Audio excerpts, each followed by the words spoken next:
12 games to go, Reds. 12 games. Are you getting nervous? This week has been a little bit of a come down for Manchester United. A bit of a reality check as to what we've got at Manchester United. Players-wise, Carrick, obviously, the inexperience factor and everything like that. Still great, still fantastic. And as a United fan, I think that Man United can definitely make the Champions League places. But the results this week have just put us back in our place a little bit. I'm a little bit concerned because I watched the Liverpool game and I thought that they were actually all right. They were half decent in the game, although they couldn't hit a cow's ass with a banjo when the finishing is shocking and it will come back to bite them on the arse. To be the first team to beat Sunderland at the Stadium of Light, with all the pressure that's on, the horrible pitch and the weather and everything last night, it was set up for Liverpool to fail last night and they got the win. And they're only 3 points behind Man United now. The only good bit this week has been Chelsea drawing and losing that 2-goal lead to Leeds United. Villa with the last-minute winner. City dominate Fulham. And we'll see what happens with Arsenal, of course. But I think what we can safely say now is that let's forget about Manchester City. Let's forget about Arsenal. Let's concentrate on that 5-point gap between us and Villa and the 3-point gap between us and Liverpool. Because that's where it's going to be. It's a fight between 4 big teams to take them 3 places in the Champions League below Manchester City and Arsenal. And I am a little bit concerned. The way that City demolished Fulham has just put them out of the question now. And I think they're honed in and are ready for the charge. They've got no Champions League action because they qualified. So all of these teams now, in this next month, have a period of games without European football. Because obviously Liverpool qualified automatically, so too did Aston Villa, and so too did Chelsea. So no European distractions for these teams, where that's an advantage United had before. I'm now looking at this and I'm going, ooh, that's a bit closer now for United. We're on the same games as everybody else. Yes, they've got a bit of the FA Cup, but still, proper breaks in between, and that advantage has gone. So it's now 12 games to go, head-to-head. We've got to play Chelsea, we've got to play Liverpool, we've got to play Villa. I actually feel like them games are going to be the crucial ones that decide who actually stays in that top 4/5 and takes the Champions League places. It's a tough one to call right now in terms of the form, because on form, on paper, it's United and Chelsea. But they're the 2 teams that dropped points this week. And that's thrown a spanner right in the works, because you'd expect United to get something from West Ham being in the relegation zone. By the way, United to have only won 2 games out of the 6 against the bottom 3 is absolutely diabolical. And that's where United, if we don't make Champions League, will look back and say, that's where we ballsed up. The fact that we only managed to beat that Burnley side once, that Wolves side once, and not get any wins against West Ham, that's where United have fallen this season. 9 draws. And we all know some of them draws and what could have happened in them games for United as well. So that is where we have fallen. But look, we're in there.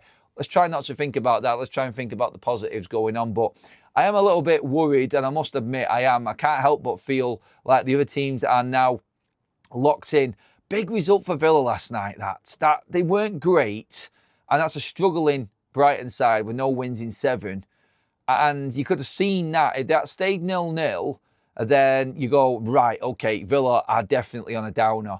But their moments in seasons, they're the ones that I worry about with other teams, because that last-minute goal, the goal in the last few minutes there, 8-7 minutes I think it was for Mings, for Aston Villa, that could be huge in turning their season around. They've now got just the FA Cup to come this weekend and then a break up until the next fixture in the Premier League because of no European football.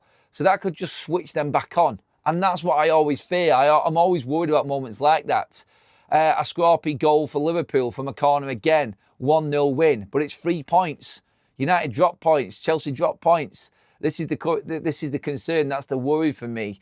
Is that now the springboard for them to go forward? I think we do need to pay attention to this and be very realistic, where they've obviously got them gaps in between the games now. And this next month is crucial before the Champions League and the Europa League starts up again. So United have to stay in touch. United have to stay in and around where we are now before the Champions League kicks off again. Because that's when we could probably put the pedal to the metal, basically. But in Man United's next 5 games, obviously, Everton, if we beat them, I expect us then to beat Crystal Palace at home, and there's 2 wins. And then we're heading into March. And then the Champions League kicks off again. And in them games then, United are playing the likes of Newcastle and Aston Villa. Funnily enough, Man United play Aston Villa after a Europa League tie on a Sunday. So they'll be stretched. They'll have the double game week. We won't. And that could be absolutely massive for us in this race for the Champions League. But we have to beat Everton. We have to beat Crystal Palace. That way then I would feel comfortable going into March. It is a massive 3 to 4 weeks now of games for United where we cannot afford to get cut adrift or drop off.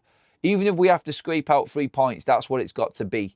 Because them results this week have definitely just bunched everyone together and given us a lot more food for thought. And I'm worried that Villa will bounce from this. I'm worried about that Liverpool result more than anything because they were decent in that performance last night. So they just couldn't put the ball in the back of the net. If they start firing up front, then they could go on that little bit of a surge. I was laughing at them previously. I was laughing at them in other performances. But it's games like that that worry me. And I just think we might get the bounce off them. Look, I'm hoping that I'm completely wrong, but I'm always going to look at this probably a little bit more on the negative until I'm convinced by United more and we get maybe a result against Everton and then Crystal Palace. I'll feel so much more better about the situation and the games we've got coming up if we can win them 2 games. They are absolutely crucial and massive for Manchester United now. And everybody else has got tough games as well. Let's not forget, Manchester United's away games this season that we've got left are not easy. Our record against Brighton is not ideal.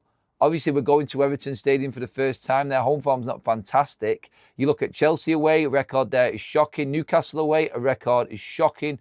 Bournemouth away still to come as well. So, in terms of the games and the easiest games for United, it's the next 2. 6 points is crucial for Manchester United in the Everton and Crystal Palace games. But this top 4 fight now is coming down to the last dozen games. It's locked in. It's settled. The FA Cup is this weekend, and that will be the curtain raiser to this running and where it goes. 12 games to go. Can Manchester United get in there? Are you concerned that the other teams are just picking up a little bit of form? Are you like me and a deep thinker in thinking then wins for Villa and Liverpool in particular are going to make this running even tighter than what we hoped for Man United? We take care of our own business. We're in the Champions League. That's all we've got to think about. That's it. It's in our hands. Can Manchester United hold on to it? That's the thing. And that's what I just need a little bit more convincing on. And a couple of wins against Everton and Palace, and I'm in. I'm fully thinking we can do it at that point then. But let me know what you think. Get into the comment section. I'm Adam. This is Adam FC. Who is going to finish in that top 5? What are your picks? Get the comments in below on who you think is going to finish with 12 games to go. Cheers for watching, everybody. Make sure you hit the like button and the subscribe button that is up there on your screen right now. Cheers for everybody for your participation. I'll see you in the next video.